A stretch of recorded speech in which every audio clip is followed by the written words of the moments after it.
Superman আর স্পাইডারম্যানের সঙ্গে আকাশে উড়ছে হাতি। রং বেরঙিন অসংখ্য ঘুড়িতে ছেয়ে গেছে পুরো আকাশ, যার আকার ও আকৃতিতেও রয়েছে বৈচিত্র্যের ছোঁয়া। নোনা জল ছেড়ে যেন শূন্যে ভেসে বেড়াচ্ছে সামুদ্রিক বিভিন্ন প্রাণী। এ দৃশ্য চীনের শানডং প্রদেশের উইফাং শহরের ৪৩তম ওয়েফাং আন্তর্জাতিক ঘুড়ি উৎসব ও ২০২৬ ওয়েফাং ঘুড়ি কার্নিভালের এ আয়োজন নজর কাড়ছে সবার। এবারের উৎসবে অংশ নিচ্ছে ৫৭টি দেশ ও অঞ্চলের মোট ২৬০টি দল। প্রতিটি ঘুড়ি যেন নিজ নিজ সংস্কৃতি আর পরিচয়ের গল্প বলছে। পাশাপাশি এই উৎসব পরিণত হয়েছে আন্তর্জাতিক সাংস্কৃতিক মিলন মেলায়।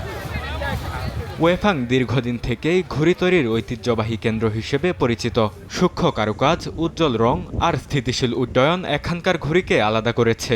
স্থানীয় কারিগরদের প্রজন্ম ধরে চলে আসা দক্ষতায় শিল্প রূপ নিয়েছে উৎসবে।